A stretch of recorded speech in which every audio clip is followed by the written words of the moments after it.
Hi, we're here this evening with Bill Ruckelshaus and three people that worked with him in those opening days of the agency, Phil Angell, Gary Baise, and myself, Chuck Elkins. And we're here to talk about those opening days. And maybe we might start with talking about what the world was like back then in terms of the environment and public interest. Bill, you might lead off on that. I think it's important to remember that EPA was created in a period in our history when the concern for the environment and pollution was at a peak. Earth Day had occurred in April of 1970. The agency opened its doors on December 1st of that same year, and all of this was a reaction to what the public perceived as being a big public health problem associated with pollution in the air and the water. Drinking water, there was a lot of concern about smell, touch, and feel kind of pollution. You were sort of surrounded by it. You couldn't avoid it. And as a result of that, the president, under a law that then existed, allowing him to take agencies or pieces of agencies and put them into one agency under one umbrella called the Executive Reorganization Act, created EPA. He sent it to the Congress. If they didn't veto it within 60 days, his recommendation for reorganization, it became law. That's the way this agency was organized. That law has since lapsed. The president now can't do that, but in those days, that was in 1970, of course, he could. And EPA was created out of 15 separate agencies or pieces of agencies that were put under this one umbrella called the Environmental Protection Agency. And Bill, I remember back then that those statutes that we had operating as we opened the door were pretty weak in today's terms. I remember on the water side, we didn't have the authority to write effluent guidelines. We could require secondary treatment for industry, but it was very general.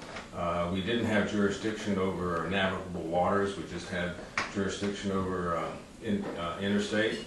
And on the Clean Air Act, the states were setting the standards based on criteria that the federal agencies promulgated. Now, of course, that changed on the Clean Air Act because as we opened the door, Congress passed the Clean Air Act in 1970, and that really, in fact, turned out to be a big job for the agency to implement that statute. But things were fairly weak by today's standards, I think, back then. We didn't have much to work with. Yeah, they really were weak. The states were the primary regulators of industry, and the way they operated and whether pollution was going into the air or the water. I had experience in the state of Indiana in the decade of the 60s, and all of this responsibility was located in the State Board of Health. These issues were primarily seen as health-related issues. And the laws were very weak, and primarily because the states competed so strongly for industry to be located within their borders, they weren't particularly interested in regulating those industries out of the state. In fact, there were southern states in particular that would invite industries to come down to their state because they didn't have the same kind of laws that were being pursued in the Middle West, particularly the upper Middle West. And that all changed as a result of public demand that something be done about this smell, touch, and feel kind of pollution that was becoming more apparent all over the country.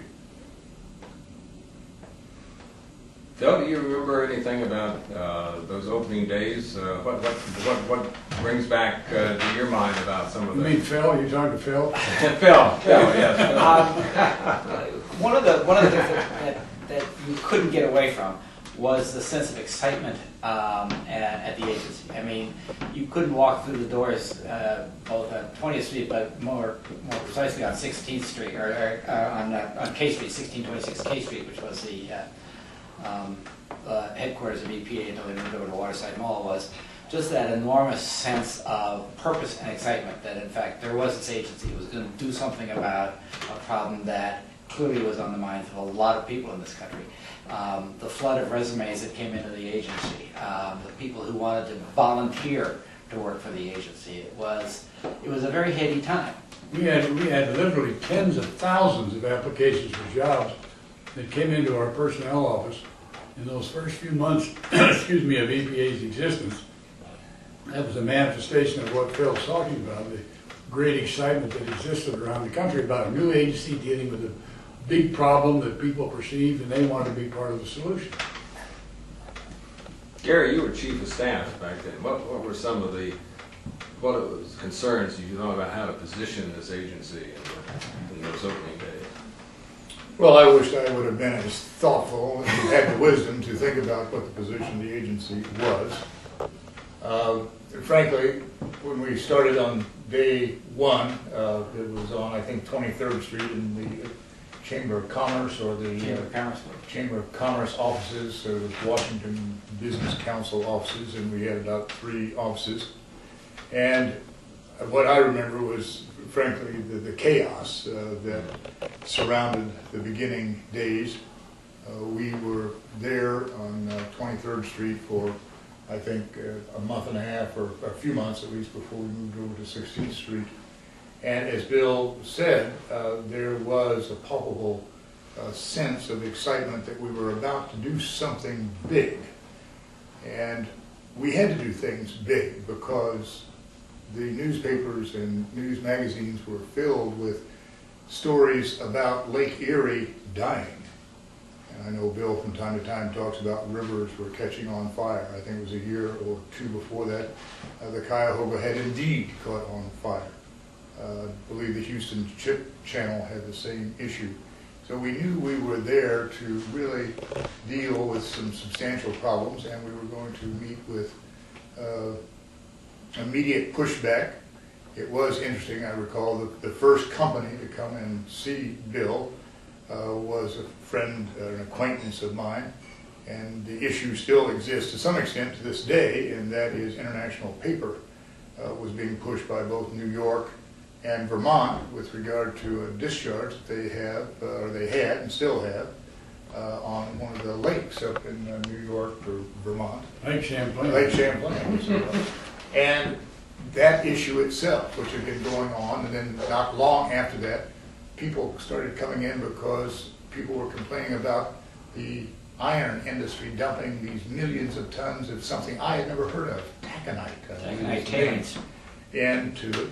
And I just remember thinking, my God, what have we gotten ourselves into? Because he and I had come from the Civil Division of the Justice Department, and there were certainly major cases there, but I had never seen or heard of some of these issues that were so monumental. And the struggles I recall him having was, what are we going to do about this? Because we really have no authority. And then that led to a strategy as he was able to build his team with lawyers. And that took some time of getting the appropriate assistant administrators on board. This didn't happen immediately. I think he struggled for a period of time to get the right people in all these slots. And we had key support from individuals such as yourself who came over from OMB. And that helped us start, him, organize this agency to deal with these monumental problems that just seemed to flow into this office almost literally from day one. But Bill, I mean, I remember you talking, wasn't there a sense that you sort of had to establish the bona fides of this agency, that in fact there was a strong sense in the private sector that this was a passing fad? Well, there was. But today it's not unlike today in some respects. Here we are in 2013. There's a lot of unhappiness with the government and its inability apparently to deal with some of our bigger problems, and they're thrashing around trying to do it. The Vietnam War was not over, and was disenchanting a lot of particularly young people in the country, but older people as well. And the government was not perceived as being very effective or even very efficient in doing its assigned task. So it seemed to me here was a big problem. The public had expressed deep concern about it. The government at the federal level had really not done very much about it up to this point. Most of what had been done, to the extent anything was done at the state level. So when the new agency was created, it seemed to me we had an imperative to show the public that the government was capable of responding to their legitimate concerns and doing so in a way that was very fair, but at the same time very aggressive in trying to address these problems.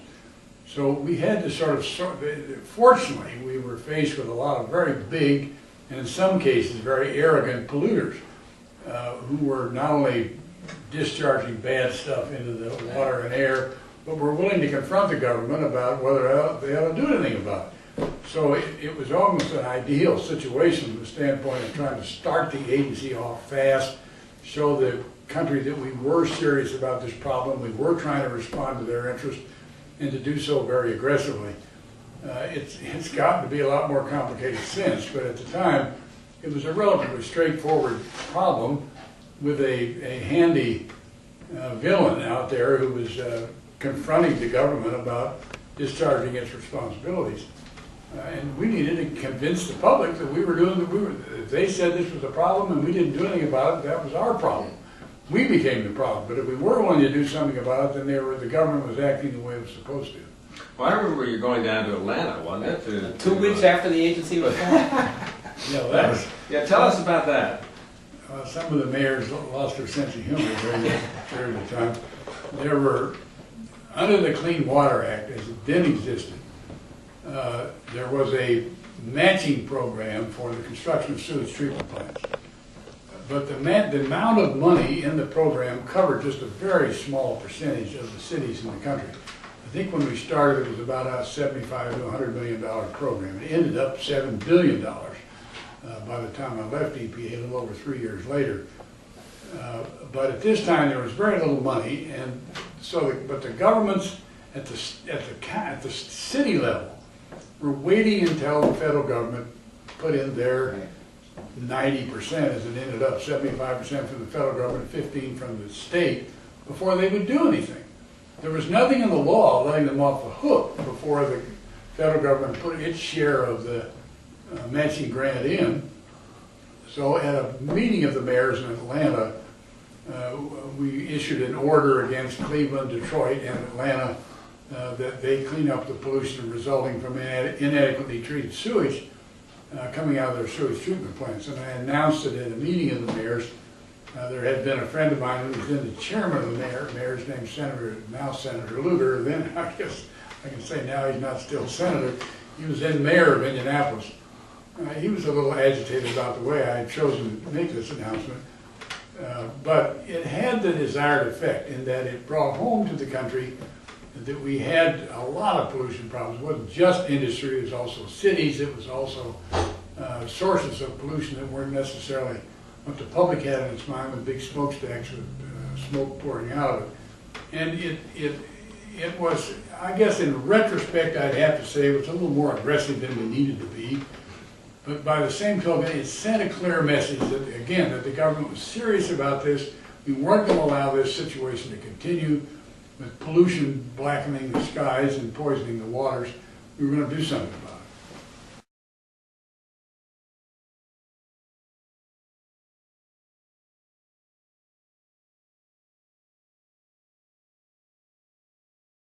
I think another issue that I have had come up in a number of speeches I've made around the country is why 10 regions? And people tend to forget he had run for the United States Senate in 1968. And one of the platforms of his campaign was not all knowledge resides on the banks of the Potomac.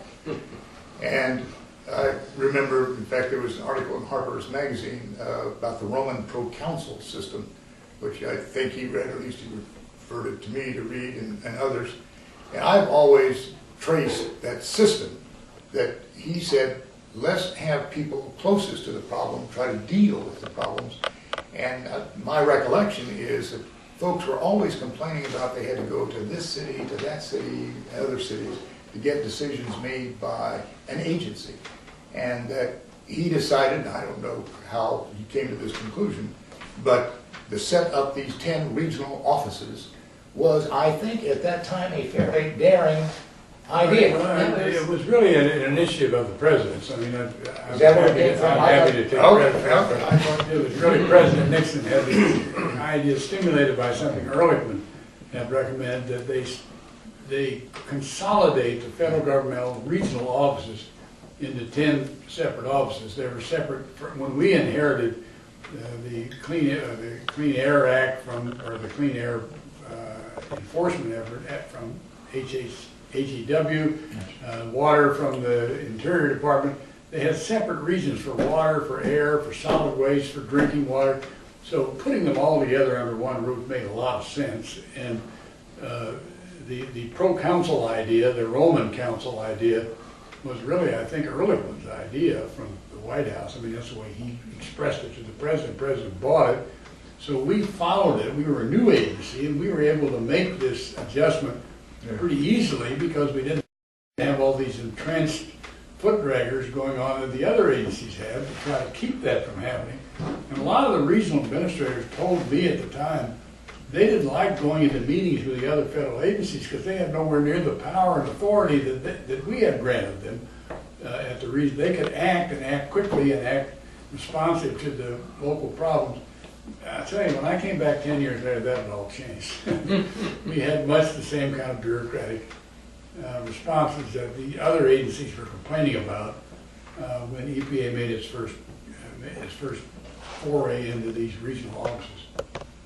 Well, you put some pretty strong people into those regional offices, didn't you? I mean, we're talking about you handed over power to people who had the brains and the motivation and sort of the personality in many cases to essentially take the lead, perhaps sometimes faster than you were ready for them to. I don't know, but no, we had some real characters. Yeah, we had some pretty aggressive guys out there. But when I say guys, I don't think we had any women. No, not the first time around. We should have, but we didn't. But in any event, they were a mix of career people and some outsiders and some people who came from state operations similar to this. We had a very extensive review process that we carried on with the personnel office at the White House. And it's worth mentioning that personnel office there at the White House because it was then run by a man named Fred Malik, who afterwards had several positions in the government, but he had come from McKinsey and Company into the White House Personnel Office, and it was 2 years into Nixon's first term, so most of the political pressure to appoint people who had been party loyalists into a lot of jobs had subsided, and we were able at EPA to pick the best people we could possibly find, and I had a lot of conversations with Fred Malik about it. I said, look, you've got a veto, and we've got a veto, let's choose the best people we can possibly find. And he was more than eager to do that. And I think as a result, we were able to put really first-rate people into a lot of those jobs. I'm not saying they're all perfect, like any personnel efforts, you sometimes make mistakes, but we have some really good people. And I think that's carried the agency through its entire existence. And I think Fred Malik does deserve some credit here beyond what Bill has said. I will never forget, Fred Malik comes to his office as Assistant Attorney General, Civil Division. And I think we both were a bit aghast at the man who had just thrown out and locked out one Wally Hickel, Secretary of Interior, was coming to see Mr. Ruckelshaus. And I was so surprised that this very calm, and as he points out, McKinsey type guy, and this happens when he's still Assistant Attorney General, lays out for these positions all these top-notch people, and then ask him, do you have anyone you want to recommend? Because I went into the meeting remembering and thinking, this guy's going to come in and give my colleague his marching orders, and probably we're never going to EPA, because I knew what his attitude would be. But Mr. Malik had a fearsome reputation at this point. And he was the president's hatchet man. But he could not have been better, I think, than what he just described. The top people, and in the end, it was Bill's decision. And I think the president and Malik oftentimes do not get a lot of credit for that. You know, it's hard to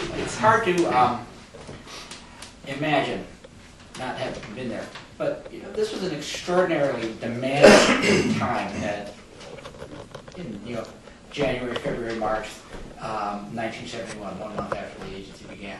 You not only had a huge public responsibility to establish the bona fides, to show the agency in fact meant business, but you had, as Bill said, and that's something you ought to talk about, is how do you take about 6,000 employees from 15 different departments and agencies scattered throughout the 50 United States essentially, and make them very quickly, you know, assume new positions and assume a new culture or help establish a new culture in a new agency that, in fact, was going to mean business and was going to be a permanent part of the executive branch of the government. And that was something that was also on your plate as well.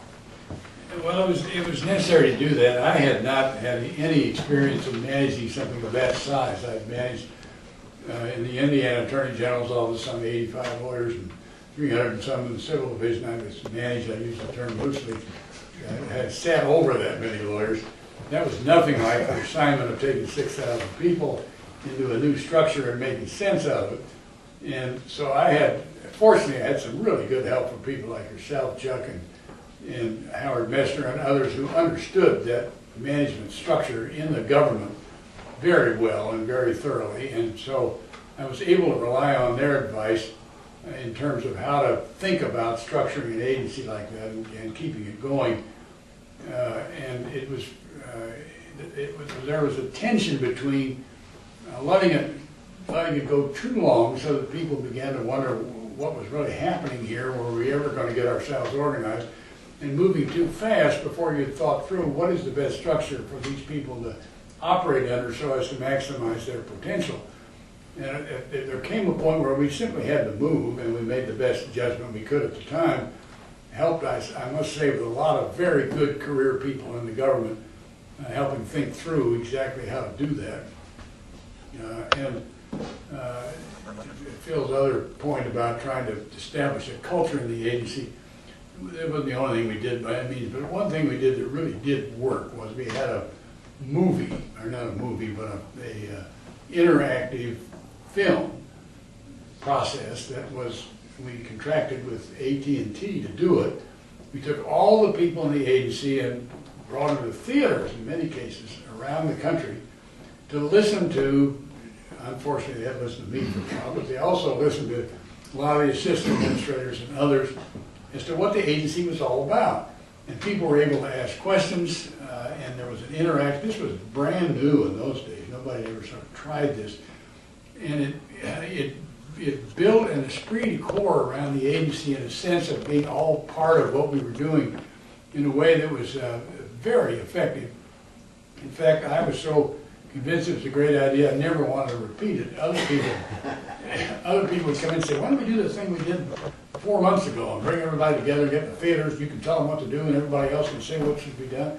I said, look, we were lucky that worked the first time, and it really did have that impact, so let's let well enough alone and now try to duplicate that. Didn't you actually go out to each, you were physically there at the theater and going to each of the 10 regions, didn't you? Or? Now this was after we had that, I can't remember. No, you started doing the regional, going to the Almost regions. immediately.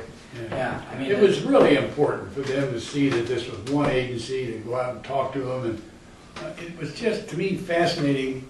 And I hate to contrast this to something later in the agency. When I went back in 1983, the first time I went out, everybody was just so excited about being part of this new agency and doing something wonderful for the country. And they were saying, how are we going to stop all this pollution and make sure the health of the public is protected and the environment is protected? They were all excited about the new assignment. 10 years later, when I went back a second time, I went out to those same regions, and they were saying, I'm getting close to retirement, and I'm wondering about my pay as I go. There were all these kind of issues that people deal with after they've been in an institution for a decade or longer. And a lot of that initial enthusiasm and wonderment about what they were doing in this new agency had kind of subsided. yeah, it was also interesting that the second time you went out there, you asked for a show of hands of how many people at that all-hands meeting had been there when he had done the first tour. And it was over 50%. Yeah, it was amazing. I mean, you know, we went back to the 35th reunion several years ago now, but they asked the same question, and there were about 300 and some people out there who've been there for the whole time. Yeah. I'd like to go back, Chuck, to your role, and I think it may not be on the record unless Bill's done this at Harvard, and that is the enormous amount of work that had been done by the guy that's name is very famous and associated with this agency, Douglas Costello.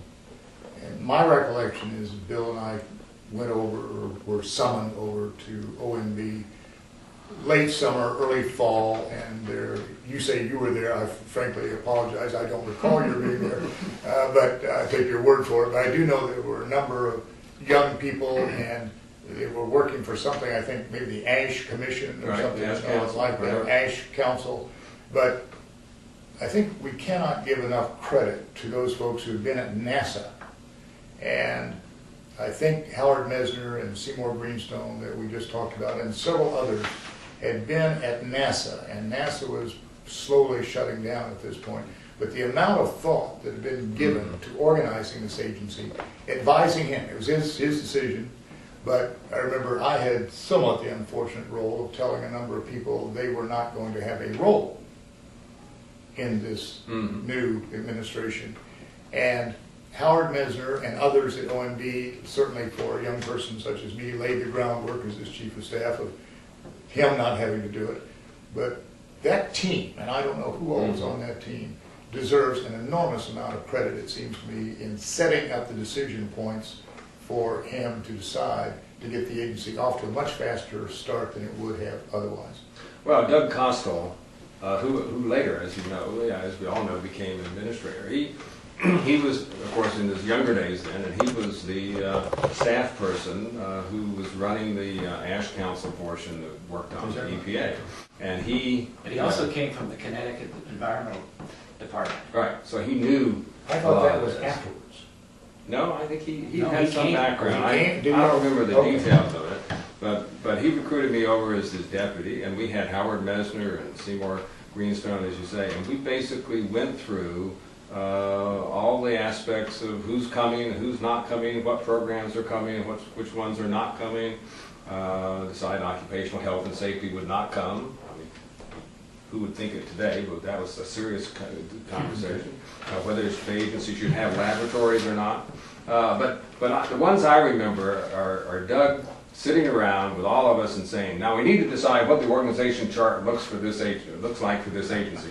And that's when I would begin to tune out, because every organization chart to me looked the same as every other one. You know, well, you have a system administrator here or whatever. But Doug was very much into that, and we decided to have air and water put together because we decided that it was really important to have interaction between the air and water programs. And were there huge debates, even with you, as to how to divide these slots? We had five slots. Five assistant administrators approved by the Congress, all of whom it seemed to me had to have some responsibility for portions of the agency. And the agencies afterwards, there are now something like 13 assistant administrators there that has to be confirmed by the Senate. But at the time, therefore, we had to consolidate big pieces of it, put it under one of these presidential appointees. And how to do that, there's no magic formula for doing it. That's the sort of thing that I spent countless hours working with Howard and others who had an understanding and responsibility that Chuck was involved in many of those discussions. And we finally decided on one structure, which has been changed several times since. But it's still basically the same structure, it's just been added to. Yeah, the danger was, and it's still a danger at the agency, is that you put these silos in place of here's water, and here's air, and here's solid waste, and here's drinking water, and tell them all to pursue their own programmatic efforts without any connection with the other silo, and that you'll, instead of really cleaning up pollution, you simply move it from one media to another, and declaring victory at each step along the way. To a certain extent, the agency still suffers from that kind of problem, not to the extent we did when we started, I think, but there certainly is more of an awareness of the necessity of determining what should be done with the ecosystem, for instance, that involves air, water, and land, in order to keep it healthy and functioning for all of the various purposes it's to be used for. We didn't have that sense when we started. But didn't you change that because you saw that very problem when you came back in '83? Because I remember it was Phil and Jim Barnes and some of us got together, and you decided as a policy you were going to move a lot of people from their slots to new slots, and that caused a fair amount of consternation in the agency. And this move people around, they don't like it. They like the way it was before. But you made that as a positive decision when you returned, did you not? That's right. We cross-examine me. Well, sort of my role. I don't want to call it whatever you want. Yes or no?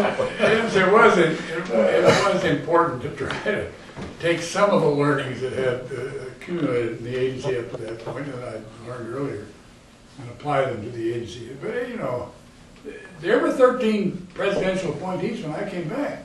There were only 5. Well, there were 7, if you count the deputy and the administrator. So we doubled it, really, when I came back. And so they were already divided somewhat differently.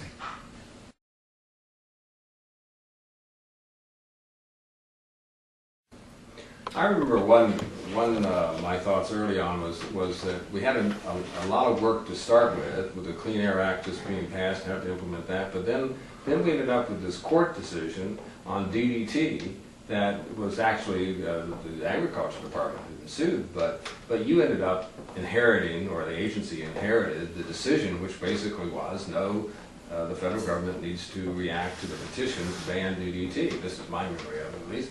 And so here we are, we're saddled with yet another big controversial issue that was, you know, took a lot of time and a lot of effort to make that decision. But in one sense, it did focus you, I think, on the pesticide program, which was a major program in the agency, which, shall we say, had been neglected somewhat at the Agriculture Department. Well, we inherited one agency, or part of an agency from the Agriculture Department, which was charged by law with promoting the use of pesticides. And we inherited another agency from the Department of HCW, which was charged by law with regulating the use of pesticides. As I recall, we put them all in one building. And you had a portion from the Department of Interior, which was to look out for Fish and wildlife, right? the birds. Right. So you made them sit next to each other. So, yeah, well, they were, whoever survived got a job. And DDT, there was a court order ordering us to look at the cancellation of, it's under the Federal Insecticide Fungicide Administrative Act. There's an elaborate process used. You can either suspend the use of a pesticide, which is immediate action, or you can cancel it, which triggers an administrative action. We chose the cancellation approach to take a longer look at it, see what the problems were. And after several months, and an administrative hearing, which was held by, I don't want to get into the details of this too much because it's too complicated, but we had an administrative ruling that DDT should not be canceled, should be continued under the law. Then it was appealed to me as administrator to make a decision. The legal department of EPA represented the government's position in front of the administrator. It's a very weird law, to be honest with you. And then the petitioners who wanted it to continue to be used, which were primarily the manufacturers of DDT, were on the other side. I decided that under the law, the risks outweighed the benefits, and it wasn't an easy decision. DDT had been I get into it, it'd be a long story, but DDT was a very useful pesticide in the Second World War to control all kinds of varmints that were bothering our soldiers. It was then used on a number of crops effectively. Its use had been restricted by the time it was finally canceled to cotton. 70% of it was used on cotton. So we ended up canceling it, but permitting it to be used in emergency. And there were some emergencies since that for which it has been used. But that, because of Rachel Carson's book, which sort of featured DDT as one of the issues associated with Silent Spring, it was an issue that got a considerable amount of public attention. I guess another one that took a lot of your time was the automobile industry, coming out of the Clean Air Act. The previous Clean Air Act had standards on automobiles, which I think the industry thought were pretty stringent. They were 85% reduction of some of the pollutants, but the Clean Air Act of '70 really put a much stronger... Well, it put 90%. 90%. What Senator Muskie was convinced of is that he gave the automobile companies, I suppose I spent 60% of my time in that first tour at EPA on the automobile industry. It was a big industry, very important to the country, and it was under a lot of pressure because of pollution being caused by the emissions from the tailpipe. And Senator Muskie had fashioned the earlier law, which didn't have anywhere near the teeth that the second Clean Air Act did, and essentially charged the automobile companies with making a good faith, concerted effort to develop less polluting engines in their manufacturing process. He believed that they had not lived up to that charge, and he was very angry about what he thought was the performance of the automobile industry. This all predated my coming to EPA, so I don't have any personal recollection of whether he's right or not, but I do know he was mad. And so the second law gave the automobile companies, passed in 1970 until 1975, to achieve a 90% reduction in nitrogen oxides, hydrocarbons, and carbon monoxide, and which was a very stringent deadline for them to meet because they have manufacturing processes and taken quite a while to change the engines to meet those kind of standards. And they had under the law, they had the ability to ask for a one-year extension. So we had extension hearings in 1972, which was an election year, in which it was the automobile companies were convinced they were going to give an extension because they could make the case that they couldn't meet the standards in the period of time that was allowed by Congress. After I sat in on the hearings because I was convinced if I didn't, I'd be accused of doing whatever the White House bidding was. And I had no intention of doing that, but I just wanted to make sure that it was, if it's a bad decision, it's my bad decision. It isn't the White House's decision. So I sat through 3 weeks of hearings, and I became convinced after listening to what the automobile companies were saying and the people who opposed the one-year extension that they had not made the case that that one-year extension was warranted. I also was convinced that they had an extra year, which the statute actually granted them, to make the case, and if they made a good faith effort in the coming year, they might be able to show that they needed an extension, which they subsequently did. So I denied the request for an extension in 1972. They came back in 73 and were able to make the case that they needed more time. Finally, the Senate and the Congress, not just the Senate, gave them until 1980 to meet the standards that had been established for them to meet in 75. And the result is, this is one of the things we've really got to remember about EPA. The result is that the pollution associated with the automobile in this country is greatly reduced from what it was when all of this hullabaloo started. I mean, we've got 3 times the number of cars on the road that we did in 1970, and they're nowhere near the contributor to smog and pollution that they were then. It's because EPA regulated, in effect, the way automobile companies were manufactured. The government had never done that before. I'm also convinced that if Senator Muskie could have become convinced that the automobile industry was making good faith effort and they were making a case for how much time they needed, they would have had this regulatory system that was put in place. But since he felt they were not acting in good faith, he insisted that the law be enforced against them. And he had staff help. A very famous name to all of us at this time was a fellow by the name of Leon Billings. And Billings reflected Senator Muskie's feelings many times to me, just the line SOBs. And I recall distinctly, it was either during or after this time, Ed Cole, who was then head of General Motors, and I was very impressed to be setting up meetings for Ed Cole, the CEO of General Motors, to come see Mr. Ruckelshaus. Came in and in essence said, we can do it. But Lee Iacocca came in, and his plaid suit, as I recall at the time, which stood out like a sore thumb, and sort of berated you and indicated they could not do it. Is that how I recall the story correctly? Ed Cole did say he could do it, and that they could meet the standard within I can't remember exactly the deadline he put. It was beyond 1975, certainly. I don't know that they went all the way to 1980. And Lee Iacocca was a much more flamboyant character. Ed Cole came in and said that I know you have to hold my feet to the fire, but my pants are. That's one of the things he said to me.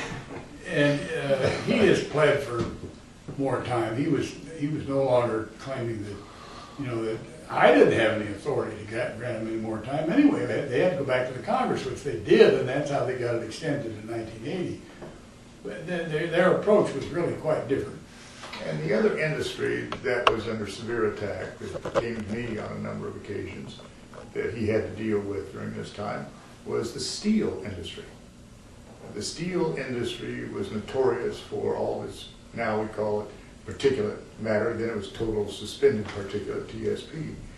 And we had, what, the 6 cities studies that you had to wrestle with, but the steel industry also took an enormous amount of his time, and other industries, cement industries, that were putting out dust or particulate into the air. So it wasn't just the automobile industry he was wrestling with, or at least the people I set up to go see him. And I think this brings up another point, Phil, you and I have talked about before, and that is, and I've seen it appear differently with different administrators. His instructions to us was never sort of be like, and again, at this time, the 2 gentlemen around President Nixon were known as the Praetorian Dogs, I think. Guards. Praetorian, well, they were called dogs. The Berlin Wall. The Berlin Wall. I was always, well, I was his chief of staff, and Jim Barnes succeeded me, and then Phil. But he always wanted to hear as many viewpoints as he could. And I always tried to arrange that. And to this day, I can go back to this agency and say, you know, doddering person like the 3 of us, you know, I remember one time I was invited into a meeting and I got to say this to the administrator. And I think by doing that, trying to incorporate all these views and not trying to isolate the decision maker, but trying to make him as available as possible to important people. And as he always said to me, make sure that you get, some of these folks would never come up here, because when I have these big meetings, I'm always looking for that one person down there that really knows what they're talking about. And maybe after 15 or 20 minutes, you would say, that person will open up and say, have you thought about this? And that was sort of your style. Well, I tell you, the other thing about big meetings that I found was that, and people complain about his big meetings, but that's what he wanted. If you worried about leaks, the bigger meeting you had, the fewer leaks you had. It's because somebody, wherever they were in the agency, felt they had something important to say about the decision, and they were excluded from the meeting. Then they just go out and tell some reporter or anybody else they can get a hold of what their point of view was. But if they were in the meeting and they had as much of a chance as anybody else to be heard, even if you didn't decide a situation or an issue in their favor, they didn't leak it. And it was, and you know, the kinds of decisions we were making, then it could have an enormous impact on the industry's bottom line. It could have an impact on their stock price. It could really devastate them if you weren't careful about the way you announced a decision, made it very clear what the impact was on the industry, and tried as much as you could not to have a devastating impact on some industry you were regulating for purposes of protecting public health. And so not having leaks was important, because it could really devastate unfairly people who are being regulated.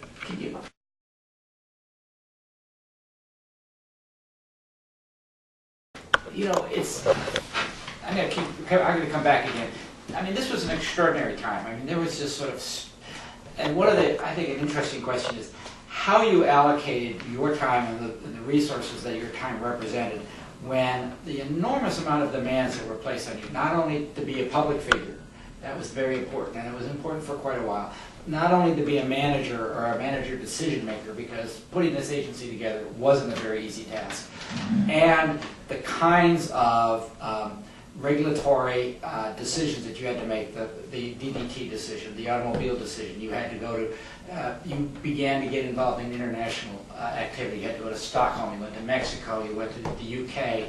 You had those which were temporal demands of some consequence on you, and there was this enormous public demand to feed their demand for action because of what they thought that they had created in the EPA and wanted to see results as a result of what had transpired with the creation of the agency. I mean, it's an interesting question as to how you allocated that time. Well, I think, again, when you started something like this, it started off slowly. But as I sat there trying to look at his schedule and manage that, Phil was involved, Jim Barnes, who unfortunately can't be with us this evening, Nancy Maloli, another young lady who lives up in Canada, was Andrea Paleologus.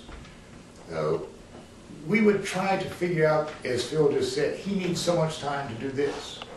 and so much time to do that. And here, I mean, it was not unusual for me to get over, and I've told people this story, today it's not unusual in terms of emails, but getting over 100 to 150 phone calls a day. And so many of those came to me because they knew of our association going back to Indiana. Trying to organize all that, making sure that I met his demands of, I want to see as many people as possible.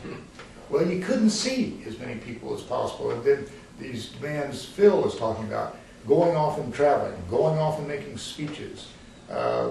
It was, as I look back on it, frankly, I don't know how we did it at the time, and You were younger. we were a lot younger, but, and the fact is, and I hope you saw this at the time, you hear about all this backbiting and clawing among staff members, among high-level people in Washington, D.C., particularly at the White House.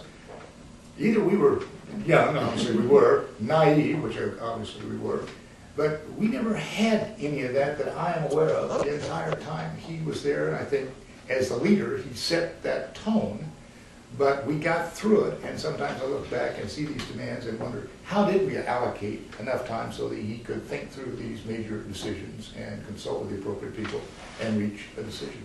Well, I think one of the things that strikes me is that it wasn't given that Bill had to make these decisions. In some other more institutional agencies or departments, these decisions would have just been done by people further down in the organization. And I think one of the things that really changed the way forever that the agency does business is that Bill started the tradition that these decisions, the big decisions, will be made by the administrator. He's not just a manager, he actually is a decision maker, and that they will be fact-based. So essentially, Yes. the staff that came in to brief the administrator learned, you darn well better bring your facts with you, because that's what the meeting is about, and you're supposed to present the facts. And I mean, we take that for granted now, I think, Sure. for EPA. But if you look at all the administrators of EPA, I think they have all, in varying degrees, but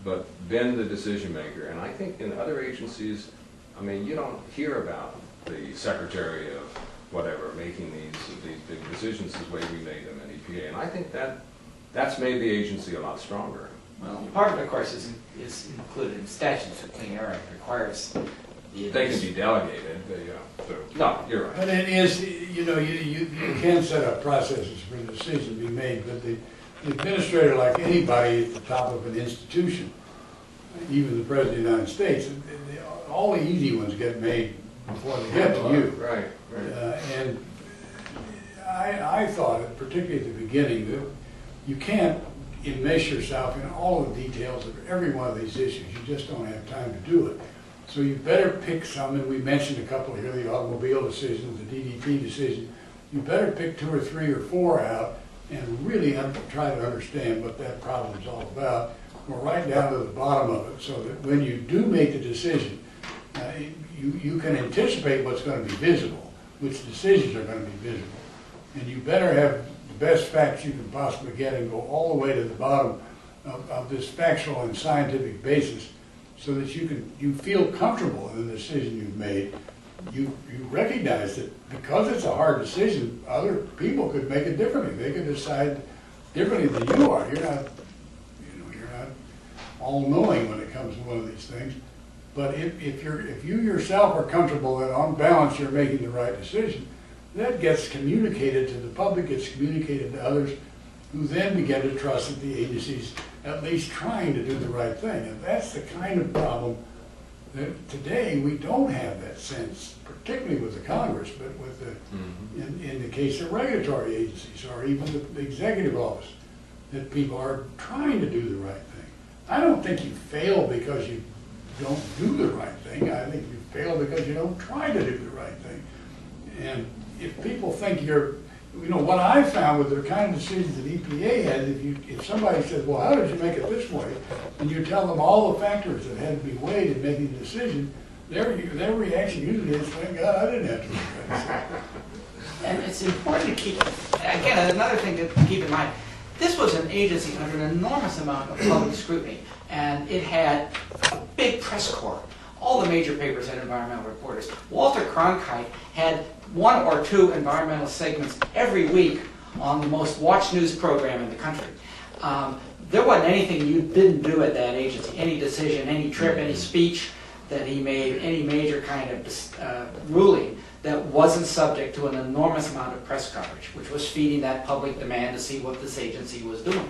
And didn't Walter Cronkite come down to see you one time? Because I know Robert Redford called my office, and I got my staff was absolutely bowled over that Robert Redford was coming by to see the administrator. Eddie Albert, who was a very famous TV guy at that point, wanted to come in and do public service ads. People like that would call volunteering their service, and he had to deal with them. Low lives like me could not do that. But it just gives you an idea of what Phil is saying. The visibility of this agency was... But it's visibility, but it's also scrutiny. You know, one of the things that I think we've got to remember about today, in contrast to those days, is if you look at a publication like EPA, Inside EPA, or that water publication, I forget what the nature of it, the name of it is, these decisions are so complex. And if you think you can, I mean, Gary gets involved in them as a lawyer, I don't have to get involved. I have to read these 250-page rulemaking that EPA, I'm not going to read them. But those, if you think you can just gloss over the surface and say whether they're right or wrong, you're crazy. You can't. So the general public, unlike something like automobiles or DDT, they just don't get it. They don't understand it. They can't.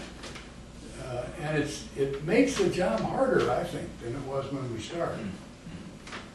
Well, it has been over 40 years since the time we're talking about, but I would like to think that many of the things that we talked about this evening, that Bill, you started, and all of us had a chance to try to help, really have made a difference. Many of them stuck. Strong regional offices, decision-making based on the facts, openness, transparency. I mean, there are a lot of things that you stood for and that you charted the agency on that I think have stuck with us, and I think we can be thankful for that. Well, thank you, Chuck. I certainly wouldn't have been able to do any of this without you guys and a lot more people like yourselves who were there at the beginning and who were just as excited as I was. I can remember every morning when I got up, I was just eager to go down to work and get in the car and do it, because it was really an exciting time. And when you can find a job, I've discovered in life, where you have challenge and interest and excitement and fulfillment all in one job, boy, you better hang on to it, because you're not going to find that very often. And what the part of it I can find a challenge and interest and excitement in the private sector. I can't find the fulfillment in the private sector that I got out of the government, because you're working on something bigger than yourself, and you're trying to figure out what the public interest dictates, and it's very fulfilling to do that. And I think we have to not forget the context in which we were operating. The Vietnam was ripping this country apart. We had, in fact, when he and I were at the Justice Department, riots that he and I would go to various cities on the weekends. That continued in 71, 72, 73. And this agency, I think, offered young people a beacon of hope that they didn't otherwise see in the future of this country at that time. Vietnam overlaid what we were doing in an enormous way. And I think we still haven't quite separated out how important this agency was for hope that we actually still could do something good. Yeah, I think there's really merit to that, having a government agency today, which is doing its job, which the public understands is doing its job, that it's accomplishing something for the public interest, that the money represented by their taxes is being devoted to something that's in their best interest. It's very important any time an opportunity like that arises for a government agency that they see that as important for them to discharge. Because there's enough things that the public won't understand and that they'll get mad about, because the erosion of trust in government, which is a central problem to our country today. And again, I think you helped create that trust, because as we know this story develops, he and I are, well, he is pulled out to go to the FBI. You had this undercurrent of Watergate beginning to start in 72. He was trying to do some good things in 73, as we know.